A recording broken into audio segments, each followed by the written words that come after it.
नमस्कार, मैं हूं कोमल शर्मा और आप देख रहे हैं न्यूज 21। श्री विजयनगर की धान मंडी में धान का तोला मजदूर यूनियन ने अपना पूर्व घोषित विरोध प्रदर्शन करते हुए मंडी में कामकाज पूरी तरह से बंद कर दिया। यह विवाद CCI cotton corporation of India द्वारा नरमे कपास की खरीद शुरू करने के साथ उत्पन्न हुआ था। धान का तोला मजदूर यूनियन का आरोप है कि सीसीआई की खरीद शुरू होने के बाद लाइसेंस धारक मजदूरों को मजदूरी से वंचित रखा जा रहा है, जिससे श्रमिकों में भारी आक्रोश है। विरोध के तहत श्रमिकों ने हाथों में बैनर लेकर मंडी परिसर में रैली निकाली और अपनी मांगों को पुरजोर तरीके से उठाया। यूनियन की चेतावनी श्रमिक तोला यूनियन के कार्यकर्ता अरमान ने बताया कि यदि उनकी मांगे नहीं मानी गई और मजदूरों को उनका हक नहीं दिया गया तो उनका आंदोलन और तेज हो जाएगा। श्री विजयनगर से जय किशन की रिपोर्ट। उनकी रोटी रोजगार चलता है। अब सीसीआई ने इसमें खरीद चालू कर दी है भारतीय कपास निगम में, तो उसके अंदर उन्होंने प्रावधान निकाल दिया कि हमें जो ट्राली है वो गर्म कांटे से खाली करवाएंगे और उसकी तुलाई नहीं दी जाएगी। अब 7 लोग हमारे यहाँ मजदूर काम करते हैं, अब वो सीसीआई का जो ठेकेदार है वो तुलाई देने से इनकार कर रहा है कि तुलाई नहीं दी जाएगी। और हमारी क्या सरकारी जो रेट के अनुसार तुलाई है वो 25 से 25 सैकड़ा के हिसाब से चलती है और वो देने से इनकार कर रहा है, उसी के खिलाफ ये धरना दे रहा है। अंता विधानसभा उपचुनाव के लिए प्रचार चरम पर है। कांग्रेस प्रत्याशी प्रमोद जैन भाया को विश्वास है कि कांग्रेस कार्यकाल में हुए विकास कार्यों और भाजपा सरकार की नाकामियों के दम पर उन्हें मतदाताओं का आशीर्वाद मिलेगा। प्रचार के दौरान मीडिया से बात करते हुए प्रमोद जैन भाया ने कहा कि बीते 20 महीने के भाजपा कार्यकाल में जो हालत हुए हैं उन्हें देखते हुए जनता का आशीर्वाद उन्हें जरूर मिलेगा। किसानों की फसलें 3 बार खराब हो गई, लेकिन उन्हें आज तक मुआवजा नहीं मिला। मांगरोल रोड के बारे में बोलते हुए उन्होंने कहा कि यह जो मांगरोल रोड की जो सड़क है कि हमने स्वीकृत की थी, उसके टेंडर हो चुके थे, काम शुरू होने वाले थे, इतने में सरकार बदल गई। बीते 20 माह में इस सरकार ने इस सड़क को बनाने पर कोई ध्यान नहीं दिया। किसानों को यूरिया, डीएपी और फसल बीमा का लाभ भी नहीं मिल पा रहा। भाजपा ने बीते 20 महीनों में जनता को गुमराह किया और झूठे वादे किए हैं। कांग्रेस सरकार के समय स्वीकृत किए गए कई विकास कार्यों को भाजपा सरकार ने आगे नहीं बढ़ाया और जन कल्याणकारी योजनाओं को बंद करने का काम किया है। 12 से हरीश शर्मा की रिपोर्ट। मेरी अंता तुल्य जनता का समर्थन बहुत ही अच्छा मिल रहा है और सभी लोगों में उत्साह है।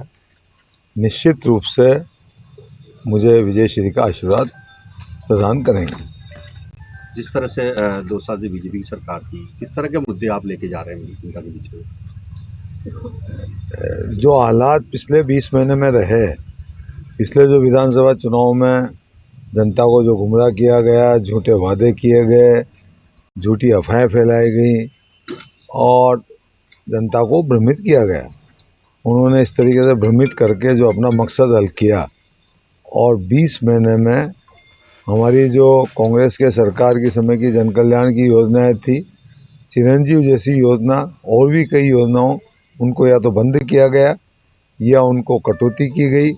विकास के जो कार्य थे उनको प्रभावित किया गया, या तो बंद पड़े हैं या कई जगह चालू नहीं हुए और कई चल रहे हैं तो कछुआ चाट चल रहे हैं। सादुल शहर के पास केएसडी नहर में आज भारी मात्रा में साबुत डोडा पोस्ट बहता हुआ पाया गया, जिससे इलाके में हड़कंप मच गया। बताया जा रहा है कि यह मादक पदार्थ संगरिया क्षेत्र की तरफ से वितरिका में बहकर सादुल शहर क्षेत्र तक पहुंचा। जैसे ही नगर में डोडा पोस्ट अफीम का छिलका से भरे थैले लोगों की नजरों में आए, नहर किनारे भारी भीड़ जमा हो गई। लोगों ने नहर में बोरी दर बोरी डोडा पोस्ट निकालकर अपने साथ ले जाना शुरू कर दिया। सूचना मिलने पर स्थानीय पुलिस और नारकोटिक्स विभाग की टीमें मौके पर पहुंची, लेकिन जब तक काफी मात्रा में डोडा पोस्ट लोग ले जा चुके थे। पुलिस फिलहाल इस बात की जांच में जुटी है कि इतनी बड़ी मात्रा में प्रतिबंधित डोडा पोस्ट आखिर नहर में कैसे आया और कहां से बहकर आया। सादुल शहर से राजेश भाटी की रिपोर्ट।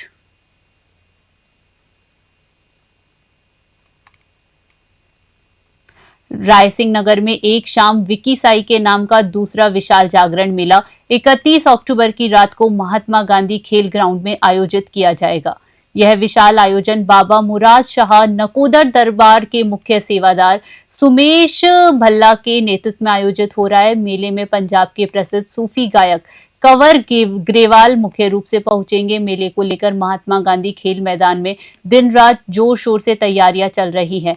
मुख्य सेवादार उमेश कांत सोनी ने बताया कि विशाल मेले को देखते हुए सभी श्रद्धालुओं के लिए विशाल लंगर का आयोजन किया जाएगा। मेले में 5000 लोगों के बैठने की व्यवस्था की गई है। साथ ही पार्किंग के लिए भी विशेष प्रबंध किए जाएंगे।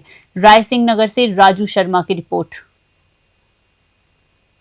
रायसिंह नगर की पावन धरा पर बाबा मुराद शाह नकोदर दरबार रायसिंह नगर की ओर से विक्की साईं जी की दूसरी विशाल मेले का आयोजन रायसिंह नगर में किया जा रहा है, जिसमें मेले का आयोजन दरबार के मुख्य सेवादार सुमेश जी भल्ला के नेतृत्व में हो रहा है। और इस कार्यक्रम में अधिक से अधिक कलाकार सूफी गायक अपनी प्रस्तुतियां देंगे, जिसमें मुख्य रूप से कंवर ग्रेवाल सूफी गायक अपनी प्रस्तुति देंगे। और यहाँ गुरु का अटूट लंगर बरताया जाएगा, चाय का लंगर बरताया जाएगा। और मेरा रायसिंह नगर के सभी धर्म प्रेमी सज्जनों से अनुरोध है, कृपया ज़्यादा से ज़्यादा संख्या में कल दिनांक 31 अक्टूबर 2025 को रायसिंह नगर के हाई स्कूल खेल मैदान में रात्रि 8 बजे से सुबह 4 बजे तक ज़्यादा से ज़्यादा संख्या में पधारें। बेगू क्षेत्र के पारसोली थाना परिसर में युवा यूथ CLG सदस्यों के लिए आवेदन और साक्षात्कार प्रक्रिया पूरी हो गई। यह पहल उदयपुर रेंज के प्रत्येक थाना क्षेत्र और जिला स्तर पर युवा सामुदायिक समन्वय समूह गठित करने के अभियान का हिस्सा है। इस समूह का गठन मुख्य रूप से नशा, अपराध और असामाजिक गतिविधियों की रोकथाम के उद्देश्य से किया जा रहा है। DSP अंजलि सिंह और थानाधिकारी शिवलाल राव ने स्वयं आवेदन और साक्षात्कार लिए। अधिकारियों ने इस दौरान जोर दिया कि युवाओं को सकारात्मक दिशा देकर ही समाज निर्माण की प्रक्रिया में उनकी प्रभावी सहभागिता सुनिश्चित की जा सकती है। बेगू से मदन मीणा की रिपोर्ट। और का बहुत ज़्यादा पार्टिसिपेशन है अनेक गतिविधियों में, और इसमें एक चिंता का विषय सामने यह आ रहा है कि लगातार अवैधानिक गतिविधियों में भी युवाओं की संलिप्तता रहती है। अतः श्रीमान IGP महोदय उदयपुर रेंज के द्वारा यूथ CLG मेंबर्स को भी पुलिस के साथ में सम्मिलित करने के लिए निर्देशित किया गया है। इसके अंतर्गत 18 वर्ष से 30 वर्ष की आयु के जो युवा वर्ग है वो पुलिस के साथ में जुड़कर अपराधों को कम करने तथा पुलिस के साथ सहयोग करने में हमारी मदद कर सकता है। इसके लिए प्रत्येक थाना स्तर पर लगभग 15 से 25 के लगभग यूथ CLG मेंबर्स का चुनाव किया जा रहा है। फिलहाल बुलेटिन में इतना ही। देश विदेश की बड़ी खबरों के लिए बने रहिए News 21 पे। नमस्कार।